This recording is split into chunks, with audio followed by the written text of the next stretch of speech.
요한일서 2장을 보면 사도 요한은 자신의 편지를 받는 수신자들을 향해서 나의 자녀들아 라고 말을 하거든요. 오늘 이제 읽었던 3장은 하나님의 자녀다라는 표현을 써요. 요한이 이제 복음을 전하고 양육했던 사람들일 수도 있고, 또 요한의 나이가 많기 때문에 또 믿음의 후배들에게 또 나의 자녀들아 이런 표현을 썼겠죠. 그런데 중요한 건 뭐냐면 그 편지를 받는 사람들이 하나님의 자녀라는 거예요. 하나님의 자녀가 되었다라는 것들 생각해 볼 게 세 가지가 있는데, 3절까지 보면 1절에 이렇게 시작하죠. 보라, 아버지께서 어떠한 사랑을 우리에게 베푸사 하나님의 자녀라 일컬음을 받게 하셨는가. 우리가 그러하도다. 그러니까 아버지의 사랑, 하나님의 사랑을 받은 사람들이라는 거죠. 그래서 하나님의 자녀가 된 거예요. 이 하나님의 자녀들은 하나님의 사랑을 입은 사람들이다. 우리에게도 대입해 보면 우리는 어떤 사람들이에요? 하나님의 사랑을 받은 사람들이다. 세상이 우리를 알지 못하면, 우리는 하나님의 사랑을 받았는데 우리를 알지 못하잖아요. 왜냐하면 그들이 하나님을 모르기 때문에. 우리가 어떤 사랑을 입은지 잘 모르는 거죠. 또 하나는 뭐냐면 2절의 내용에서 우리에게 알려주는 것은 우리가 장차 예수님과 같이 변화된다는 거예요. 어떤 변화입니까?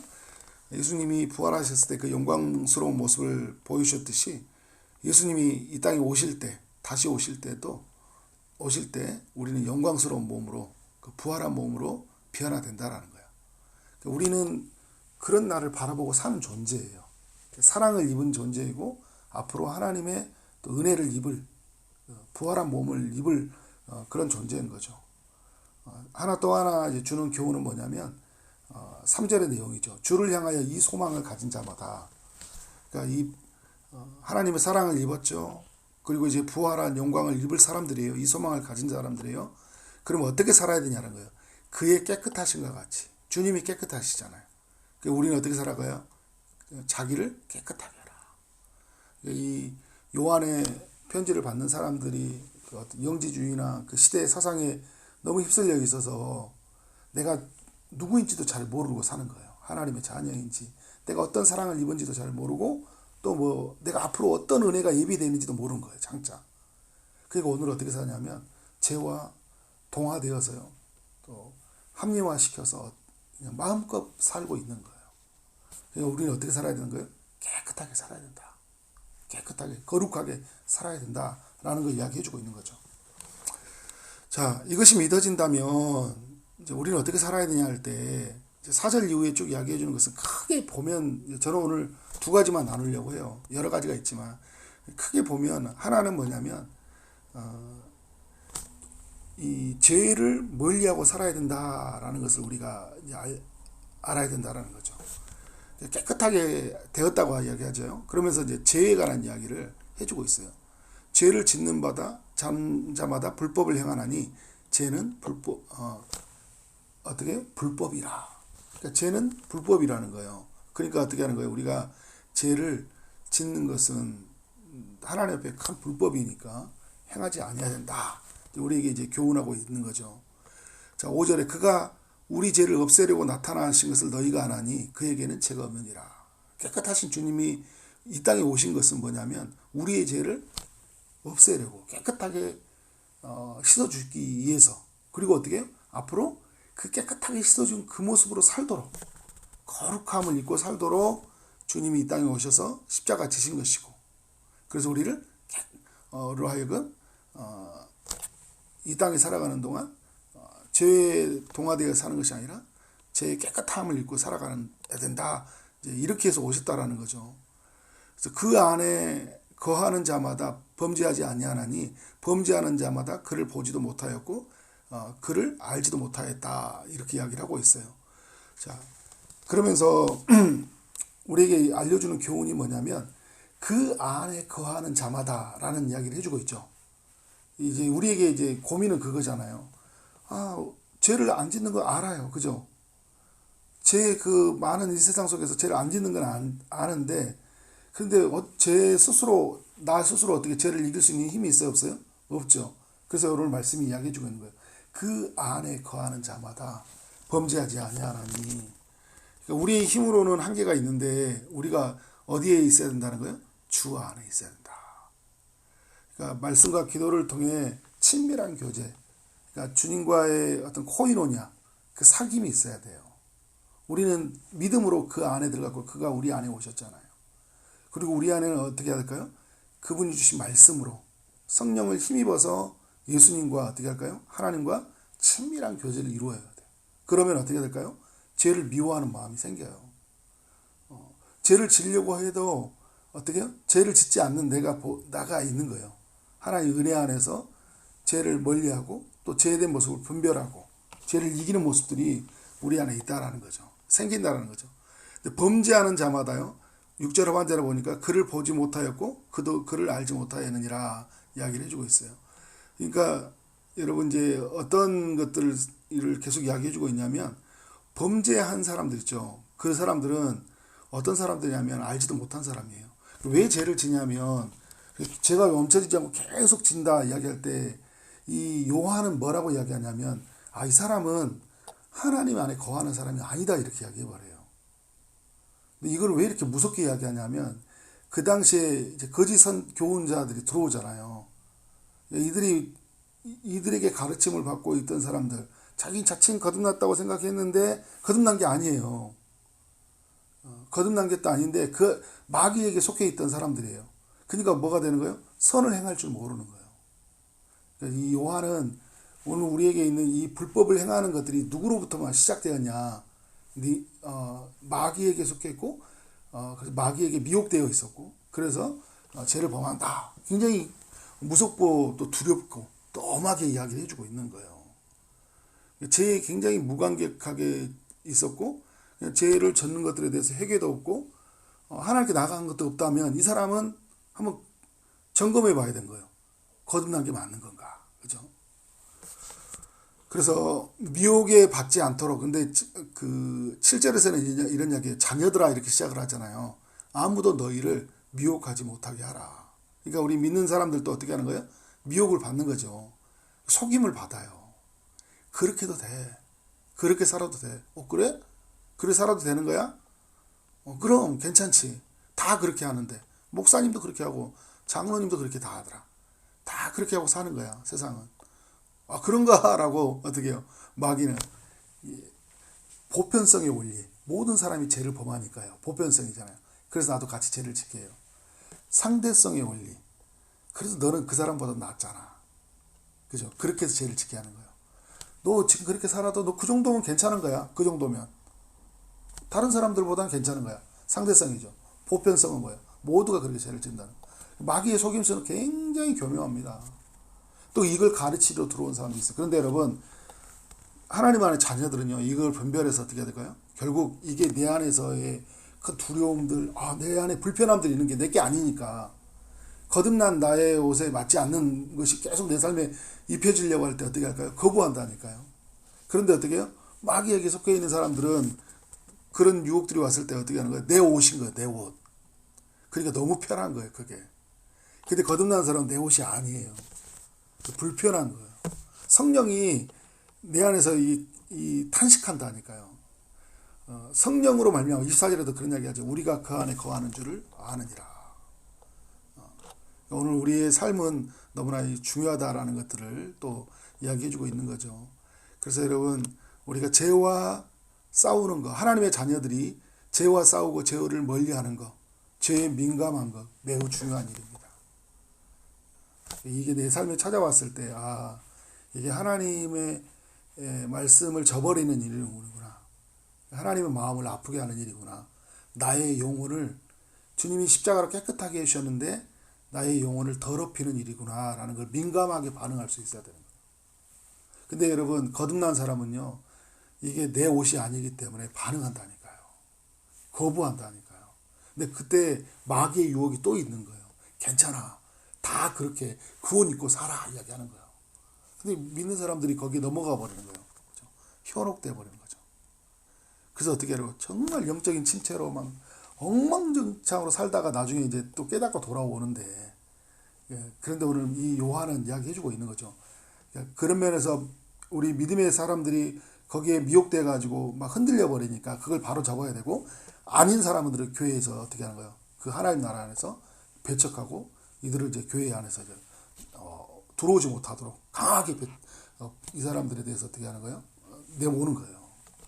이 영지주의 사상을 가리키는 이 사람들이 교회 안에 있어서는 안 된다. 근데 오늘 2장에 가보면 스스로 그들이 떠나버려요.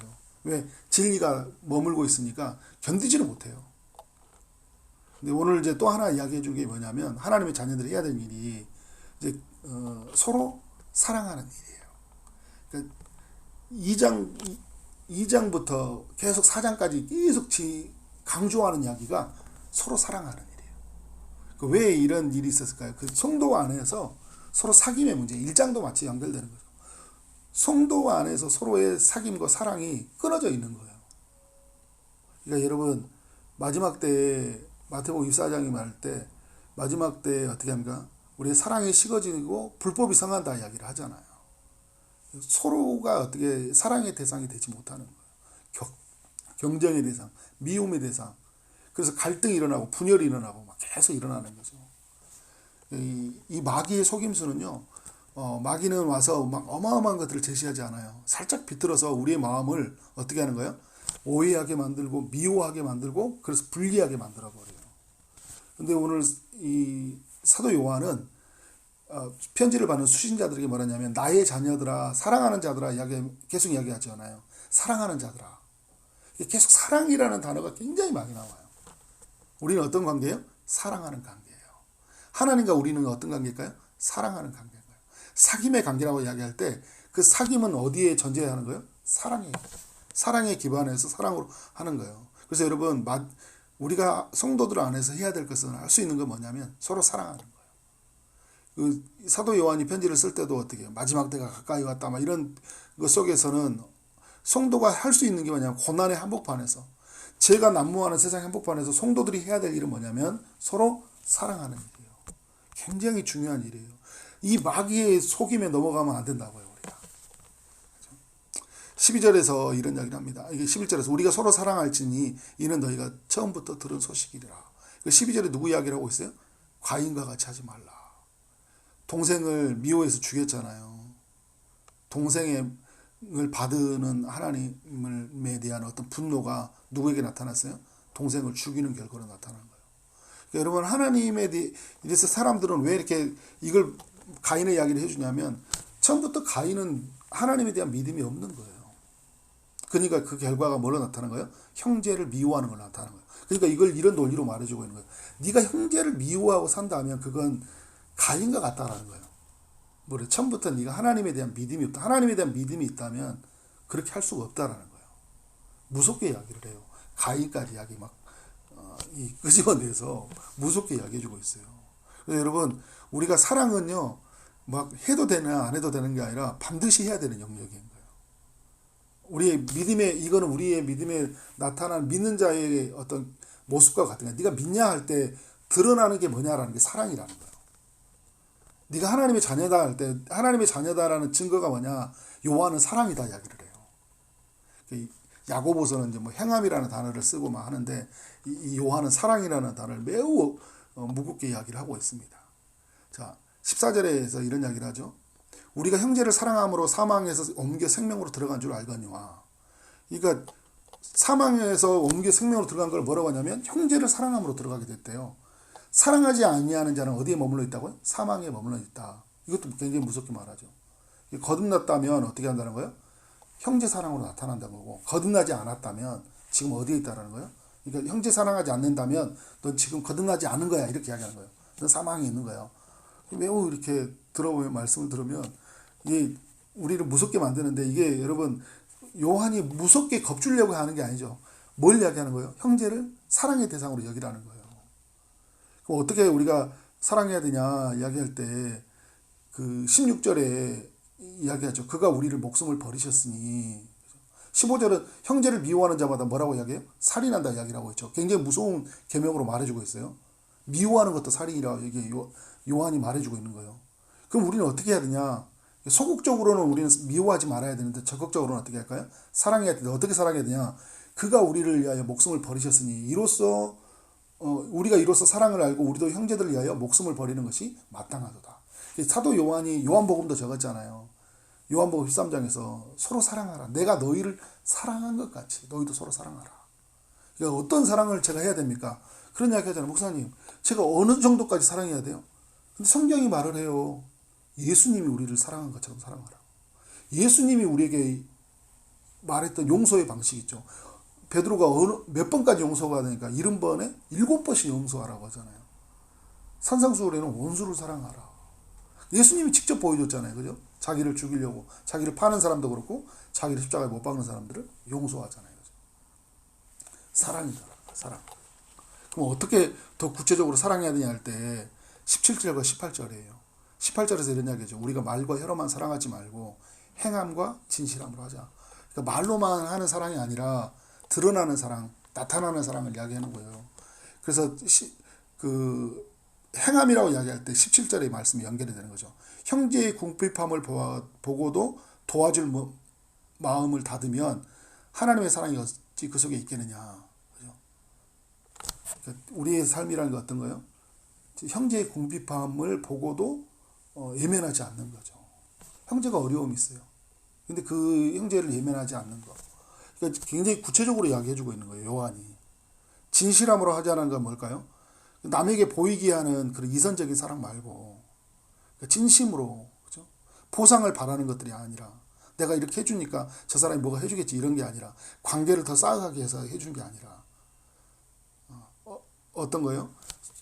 동기가 순수한 마음으로 그 사람을 살리고 싶고 그 사람을 돕고 싶고 그 사람이 어떤 보상을 받지 않아도 어떤 인정을 받지 않아도 내가 어떻게 하는 거예요? 주님이 내게 사랑하셨던 방식으로 사랑해 주는 거. 이게 바로 아가페적 사랑의 방식이죠. 그래서 여러분 오늘 말씀은 되게 이렇게 우리가 막 저도 막 무섭게 들었어요. 근데 저도 성도들한테 무섭게 뭐 전해줄 이런 이야기가 아니라 말씀이 우리에게 이렇게 엄하게 이야기하고 있으니까 우리는 어떻게 할까? 이 시대에 살면서 그냥 사랑하라는가 보다 하고 넘어가면 아무 우리에게 유익이 없는 어떤 하루의 말씀인 것 같아요. 사랑에 대한 진지한 물음을 가지고 오늘 이 새벽에 기도했으면 좋겠다 생각이 들어요. 내가 사랑해야 될 대상이 누군가. 여러분 우리 가족이 있잖아요. 자녀는요 그냥 본능적으로 사랑하기 때문에 내가 고민하지 않아도 사랑합니다. 나하고 첨예한 인간의 대립이 있고요. 공동체 안에서 있고 있잖아요. 그리고 나에 대해서 이렇게 미워하고 이러한 사람들에 대한 이 사람들에 대해서 어떻게 하냐라는 거예요. 우리가 또 그런 게 있죠. 모든 사람을 다 품을 수는 없어요. 그죠? 그런다고 해서 그러면 내가 좋아하는 사람만 사는 것도 그것도 아닌 거예요. 그죠? 이 그리스도인의 사랑이라는 방식은 어디에서 근거해야 되냐면 세상 사람들이 만들어 놓은 어떤 그 관계를 만들어 놓은 어떤 그런 교훈에서 머무는 것이 아니라 하나님께서 우리에게 주신 말씀의 원리 안에서 사람들을 대해야 된다. 우리 그렇게 죄를 짓지 않고 오늘 말씀의 원리를 따라서 우리 하나님의 자녀이기 때문에 죄를 멀리하고 우리 가까이 있는 형제들을 정말 주님이 우리 보여주던 사랑의 방식으로 살아가며 사는 우리 삶이 되기를 주의 이름으로 축원합니다. 아멘.